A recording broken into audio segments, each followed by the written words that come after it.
It is Locked On Jazz for the 19th of October. Donovan Mitchell talks about new moves and next steps. We'll hear from what Donovan has to say. Continuity, what's the value this year compared to what it was last year? And my daughter asked me last night at dinner, where does the season end? We'll try to answer it on NBA Day. It is Locked On Jazz. Pow.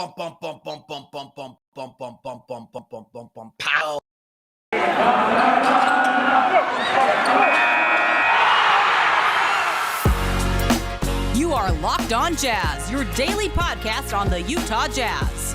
Part of the Locked On Podcast Network, your team every day. How are you? I'm David Locke, radio voice of the Utah Jazz, Jazz NBA insider. This is Locked On Jazz, your daily podcast on the Utah Jazz, giving you insight, expertise, geeky numbers, and hopefully making it way better to be a Jazz fan. We are a little early today for those of you who are used to live, and Bryce, I appreciate you being here. It's snowing out. I might have to drive my daughter down the canyon to get her to school, so no yoga for David this morning. Maybe no workout for David this morning. Not great. We'll see how it works out. All right. Thank you very much for making Locked On Jazz your first listen of every single day. We are here and available for you and free and available on all platforms. You can subscribe to Locked On Jazz on YouTube right down there, as well as hit the little button that gives you a note to let it go. Gilad, good morning. I think you're in Israel. Ray, nice to see you this morning. Blake, good morning. Good to have you all aboard. Bunch of things to talk about. My daughter asked me the question that I think everybody wants to know more than anything else, which is, where are we going to finish the season? So let's start there.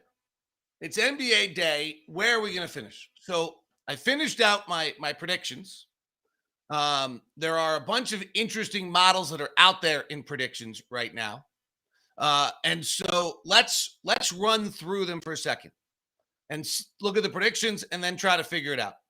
So the first one is a nice compilation that somebody made that has all of the win totals and all the rest available for us to look at. So BetOnline AG as the Jazz as the number one seed.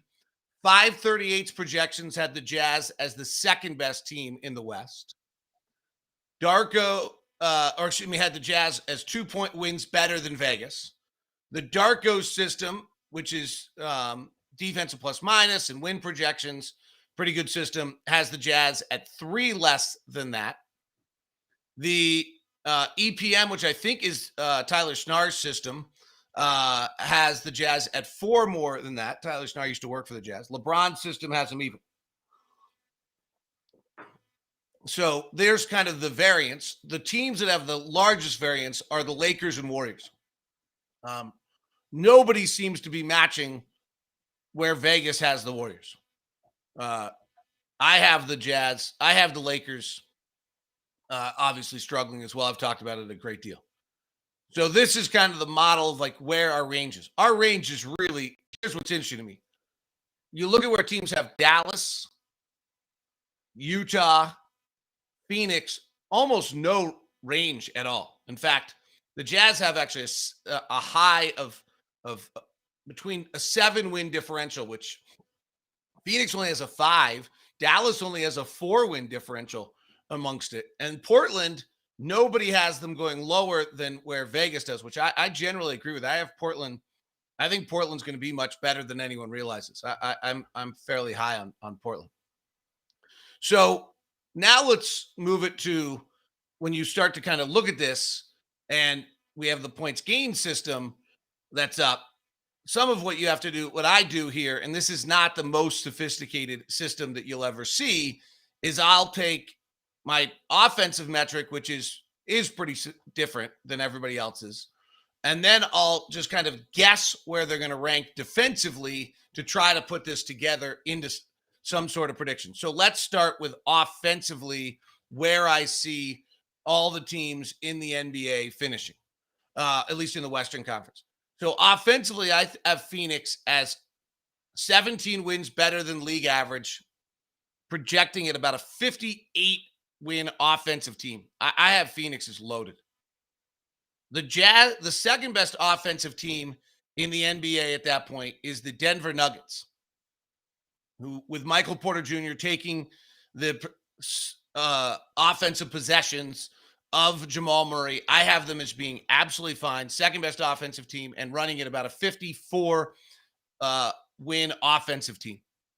The third best offensive team I have is the LA Clippers, running at a 54 level offensive team, win offensive team as well. The fourth best offensive team is the Dallas Mavericks at a 53 win offensive team. Dallas, if Jason Kidd figures this out, is the hidden monster here.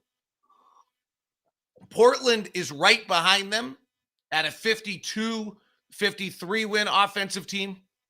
And the Jazz come in as a 52 win offensive team. Rudy Gay is not as efficient. Hassan Whiteside's not as efficient. Eric Pascal's not as efficient as George Niang. So we come in as the sixth best offensive team. We slip in my rankings to the sixth best offensive team in the Western Conference. Pelicans come in as the seventh best offensive team, obviously assuming Zion. The Warriors come in as the eighth in the middle of the pack, running at about a 47 win team. And then the Lakers, much ballyhooed as I've talked about, actually come in as 10th now. Sacramento comes in ahead of them, and the Lakers come in as the 10th ranked offensive team in the Western Conference as a 42 win offensive team. So they'll have to be great defensively. My defensive projections for the season have the Jazz as 1, the Lakers as 2. Tip of that to Frank Vogel. The Suns as 3. The Warriors at 4. Probably could have the Warriors a notch higher. It would actually move them ahead of the Lakers in the standings and out of kind of the play-in run. Whoever of those two teams is better defensively will be the team that actually moves ahead in the standings, is my guess. Memphis 5, Clippers 6 defensively, Denver 7th, which might be generous. San Antonio 8th, though there's just a big drop at that point. Dallas 9, and so on. So as I look at the Western Conference, I have the following projections for the standings at the end of the season. I have the Phoenix Suns as the 1 seed, followed by the Utah Jazz as a 2 seed. The Suns really running away with it a little bit. Denver slides in with the Clippers as a 3-4 seed. This is, the question here is obviously fatigue. My model does not have an understanding of fatigue for the Clippers and Denver playing without Jamal Murray and without Paul George. What my system does have is that the transfer of possessions from Kawhi Leonard and Jamal Murray to the other players on on Denver and Golden State will not prohibit them from having success. That Denver will move most of those possessions to Michael Porter Jr., and he's outstanding. And the Clippers will transfer those possessions mostly to veteran guys, Marcus Morris, Nicholas Batum, all of whom are fine taking 3 more possessions a game. The Lakers, because of their defense, will come in as the 5th ranked team, tied with the Warriors for 5-6. In other words, Dallas 7, but close. And this is the story I've been talking about in every day, seemingly leading up to the start of this season. I think the play-in game is going to have a massive impact on the NBA season this year. Massive impact on the NBA season. As we look at this, the Dallas is going to be good. They're going to be our offense has them as a 53 win team. Our defense probably slides them down to about a 50 win team. They're going to, I have them as really good. And yet in the play-in game. Portland as really good and in the play-in game. I have Portland as a 53-win offensive team. Defense probably brings them down to about a 48. But the Jazz are going to be about a 53-win team. 54, maybe 55. That's kind of where the range is.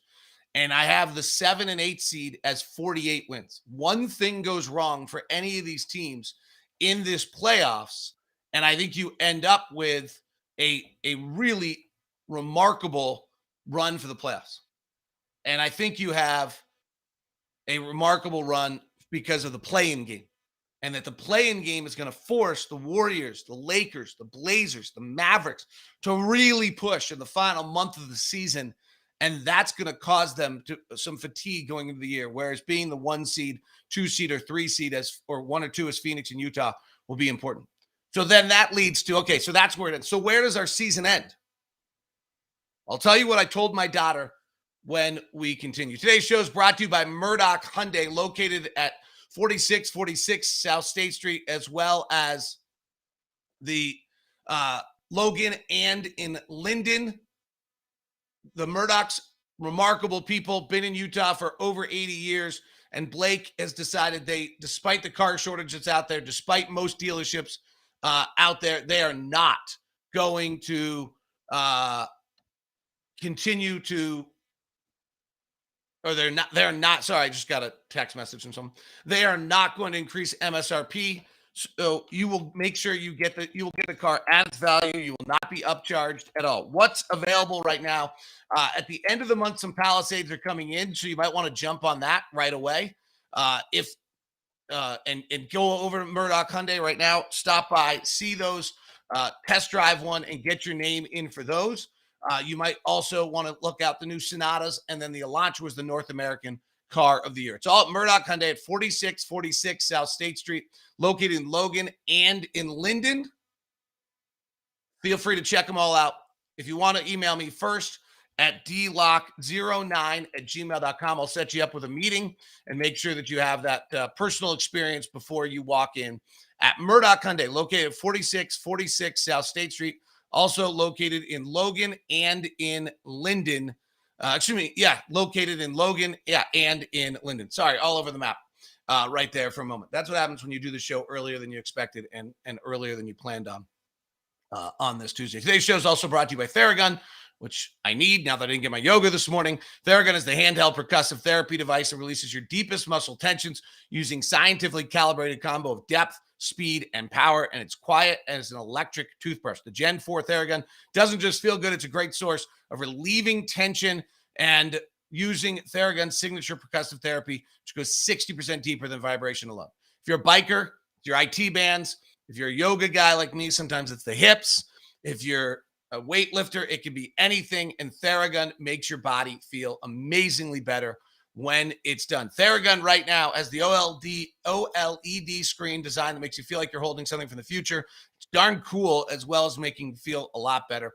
You can use Theragun for 30 days starting at only $199. Go to therabody.com/lockedon right now to get the Theragun Generation 4 today. That's therabody.com/lockedon. therabody.com/lockedon. If you're active, skiing, whatever it is, Theragun, and you don't have one, you're going to thank me. It's therabody.com/lockedon. All right, so where does the season end?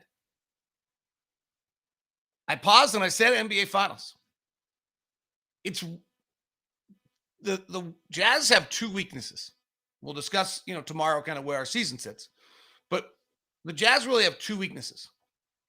And those two weaknesses are, one, the idea that the Jazz struggle guarding big wings. So that's LeBron, Paul George, Devin Booker, I guess, though I don't think of him as a big wing. And the way I see things lining up, I'm not sure the Jazz run into that this year.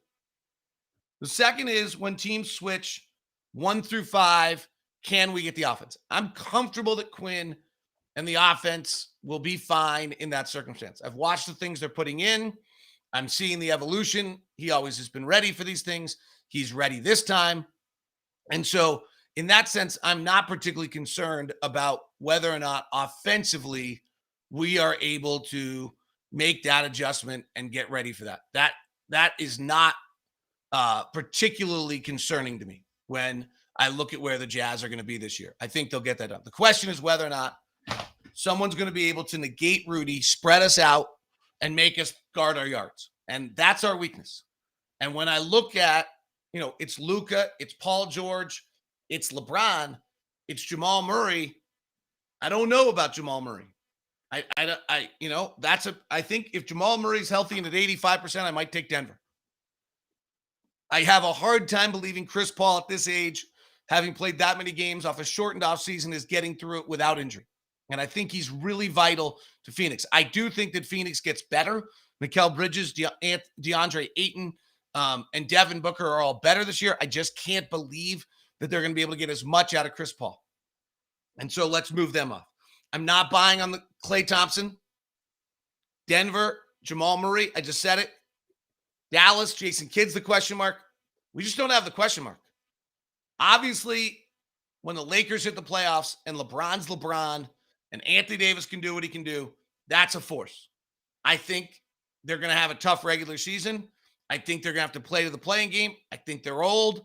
I think it's going to be hard. The question is how much they rebuild their roster, frankly, at the trade deadline in some or roster build out in a fashion to solve it. So certainly the Lakers are the favorite. I talked to Pelton.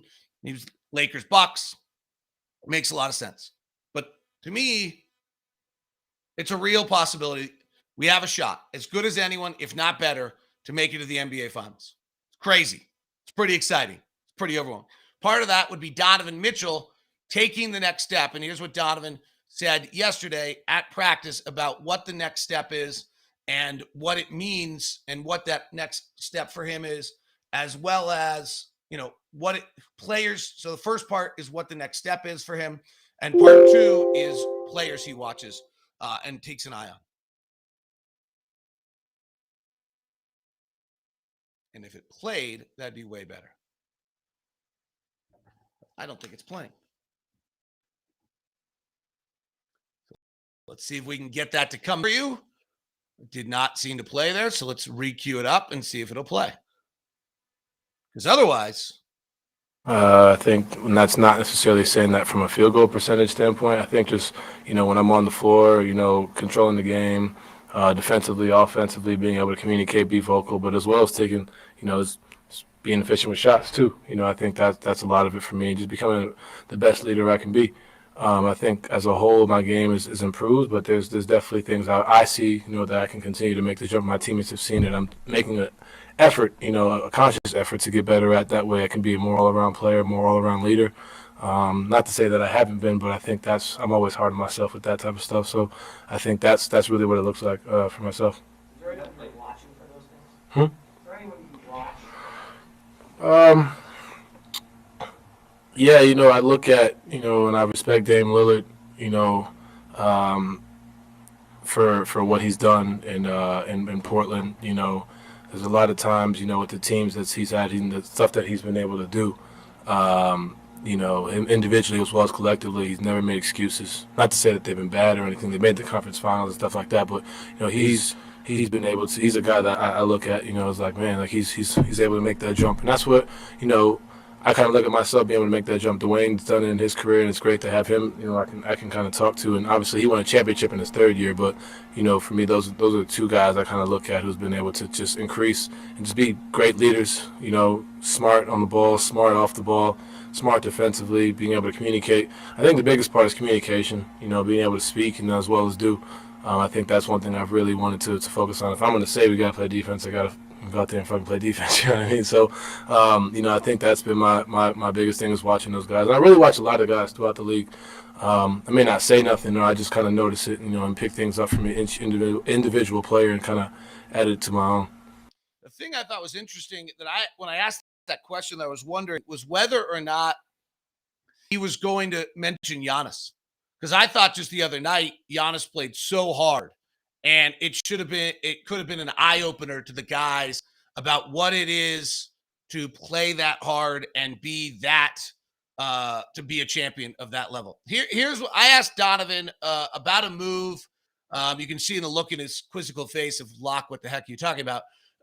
He made a move the other night. He came left to right, got in the lane, stepped back, faded back, hit a shot. He also had another kind of nifty spin, pop back three. We saw some new moves from him in the preseason. So I asked him if they were new and what the process was about going through that. And I've got it, and I think that's where I'm going to back that up a second more. Sorry, this is not the greatest system here.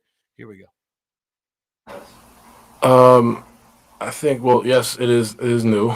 I think for me, just because it happened once doesn't mean I've got it. And I think that's where a lot of players kind of fall into that trap where it's like, oh, I did it once, I got it, I don't have to work on it again. I know you've seen it. I work them off the dribble threes every day. Just because I shoot a high percentage of them doesn't mean I got it. You know what I mean? It doesn't matter if I do it once. So for me, it's one, can I replicate the move? Because sometimes I do stuff that I'm like, oh shoot, like I just did it. You know what I mean? But there's times where you continue to work on it, getting your balance, getting your footwork right, like I was talking about before. Like those are the levels that I'm trying to, get to be the player that I want to be at the end of the day.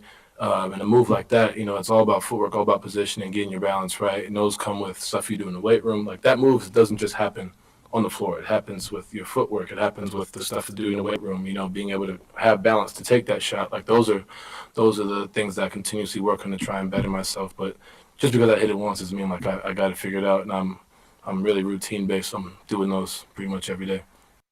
Interesting to see Donovan the other day just try new things. He did actually show a bunch of different plays in that first in the preseason and opened up a bunch of different aspects to his game. We'll see whether that offensive explosion happens, that Dame Lillard jump, all the things he talked about right there. All right, we'll check some of the chat room and we'll continue with where are the Jazz on the continuity scale this year in the NBA, and does it matter the way it did a year ago as we continue today on an early morning edition of Locked On Jazz. Let's go over to betonline.ag as the season starts today. What are the lines? Denver and Cleveland is your NFL Thursday game as the NFL wrapped up. And the Browns are a 3.5-point favorite. I saw my poor friends over at Locked On Broncos dropping the season falling apart line the other day. The Milwaukee Bucks are a 1-point favorite tonight over the Brooklyn Nets, and the Lakers are a 3.5-point favorite over the Golden State Warriors. Jazz opened the year against the Thunder as a 12-point favorite. That is the biggest line of any game. They have the Christmas Day games on the books already, by the way. We're a 5-point favorite on Christmas against the Dallas Mavericks. And as the season starts, here are the win totals for the regular season. According to betonline.ag, the Utah Jazz have the number one win total in the Western Conference as they sit at 53.5. The Lakers are at 52.5, and the Suns are at 53 or 51.5. Then the Warriors come in at 48, the Clippers at 44.5. Denver, who I had obviously very high, is also at 48, and Dallas at 48.5. So they have a very similar, if you look at their top six are at 48.5, and then their seventh is the Clippers at 44.5, and the Portland Trailblazers come in next at 44.5. So if either of those teams get it all hot, we have what we're talking about. BetOnline.ag. Use the promo code LOCKEDON. Get 50% welcome bonus if you're just getting into the action. You can do it with BetOnline.ag from basketball postseason, NHL, boxing, you name it. BetOnline is the fastest and easiest way to bet on all your favorite sports. BetOnline, where the game starts. It's .ag. Today's show is also brought to you by Rock Auto.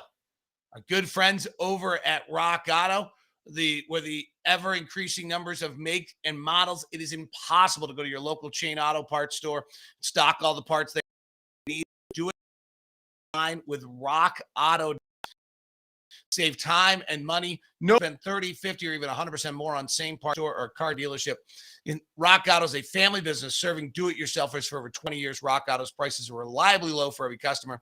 They have everything you need, from brake parts, tail lamps, motor oil, and even new carpet. And we encourage you to check it out at rockauto.com and see what you can save. Will you save as much as you do on a Honda Odyssey fuel pump, which is $353 at a chain store and $216 at Rock Auto? Go check it out. Right, Locked On, the How'd You Hear About Us box, so you know who sent you. It's amazing selection, low prices, all the parts you will ever need. It's rockauto.com.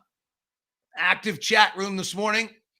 Ray saying she can't wait to watch Donovan.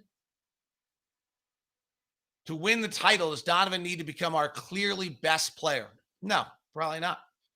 Frankly, Chris Middleton, until game 6, was as good as Giannis Antetokounmpo.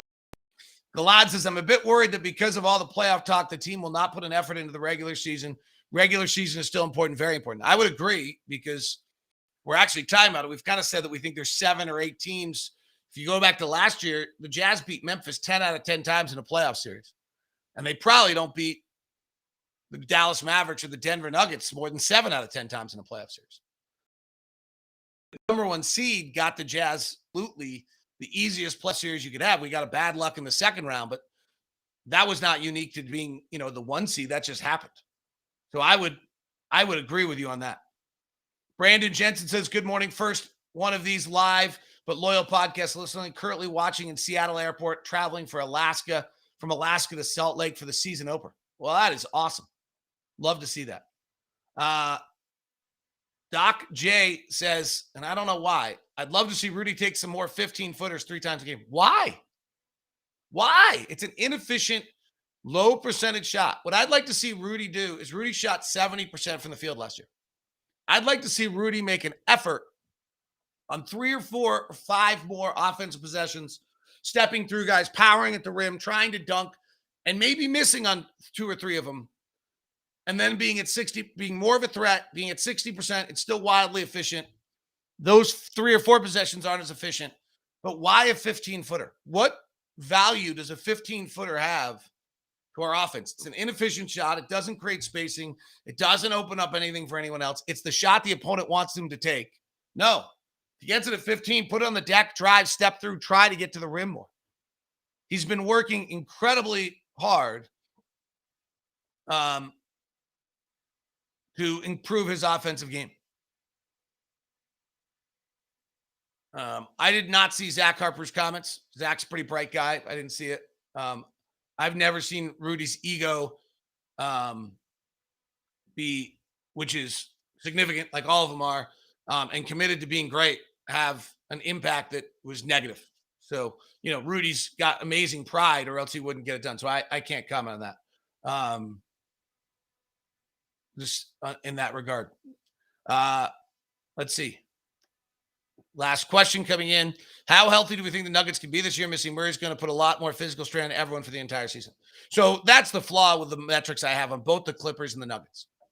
Basically what my numbers say on both the Clippers and the Nuggets is that they will not have a negative impact of missing Jamal Murray's possessions or Kawhi Leonard's possessions, but I can't judge fatigue over an 82-game schedule in my system. And so, the question, will PJ Dozier get better? Denver, their support has actually not been very efficient. Negative last year, points gained. Aaron Gordon's negative, points gained. PJ Dozier was minus 1.1, which is a lot. And so will they be able to fix that? Jeff Green comes to them, who had a good year last year, and he's got to keep that up. And he'll get, some good possessions and help them. JaMychal Green had a good year last year. Austin Rivers was slightly negative. But Michael Porter Jr. is incredible and Nikola Jokic is incredible. So they should be fine. Same thing with the Clippers, much less the Clippers. Paul George, I actually think will have an MVP caliber year. But Kawhi Leonard, who is obviously great, but you move his possessions, and I have Kawhi Leonard not playing this year. They go to Marcus Morris. They go to Reggie Jackson. They go to Luke Kennard. They go to Nicholas Batum. They go to Zubac. They go to Terrence Mann. All those players are positive. The only player that's not positive is Eric Bledsoe. And then the only other positive that's not player is Justice Winslow is really, really, really poor. But they're not going to have a hard time having possessions at all. I mean, they have plenty of guys that can use them, so it shouldn't bother them. Wear and tear, I'm not worried about the Clippers. Denver, maybe a little bit more in that regard. John Schumann does amazing work on continuity on stuff. He had one stat on every team. The Jazz stat's amazing. The Jazz stat is that last year, the Jazz were 18 points per 100 possessions better with Rudy Gobert on the floor than they were with him off the floor. It's the biggest on-off differential among 233 players who played 1,000 minutes for a single team. The number one differential in the league. De'Aaron Fox, who will play Sacramento, was the only player with a usage rate over 50% in a game last season when he did it against Miami. He had a 43% of the Kings' clutch field goal attempts while on the floor, 4th highest rate of all players. The highest rate of all players in clutch usage last year, Donovan Mitchell, number 1, then Zach LaVine, then D'Angelo Russell, then De'Aaron Fox, then Shea Gilgeous-Alexander. So in our 2 games to start the year, I would say that's one. Donovan probably needs that number to come down a tiny bit. The percentage of we need some more variety late in games offensively. The other note, so John Schumann had a thing on continuity. The one thing, and the Jazz came out as the 4th highest rate of continuity. Phoenix is number 1. They have 87% of their minutes back. Atlanta has 85. Denver and Utah is 84. Then Philadelphia at 82, kind of. Dallas at 81. I think that's important with a new coach. Clippers at 81. Minnesota at 80. So the teams with the lowest continuity, the Lakers at 23%. Next closest is Chicago at 43. Lakers, really, it's got to take them some time to get ready. This game's not that easy. The thing, though, I would say is I think continuity is less important and point guard play is less important this year. I thought it was wildly important last year in both regards that you had continuity and you had point guard play when they weren't practicing due to COVID. There wasn't training camp. And so Chris Paul's and Mike Conley's were wildly important last year. I think they're less important this year. And so in this whole conversation of where everyone finishes out, Phoenix and Utah might be getting an artificial bump, working off some of last year's numbers in that regard. And a point guard may be a little less important this year as there's more coaching, more time, more practice, etc. All right, that is Locked on Jazz. It's NBA Day. We'll have watch games. We'll prepare you for the Thunder, get you ready for that one tomorrow. Hope you enjoyed the show. Have a great one. Talk to you soon. This is Locked on Jazz. Thanks very much for making us your first listen. Right now, go to Locked on NBA, your daily podcast on the NBA with all the insight, 30 minutes every day, giving you what you need on the league. It's Locked on NBA. Have a good one.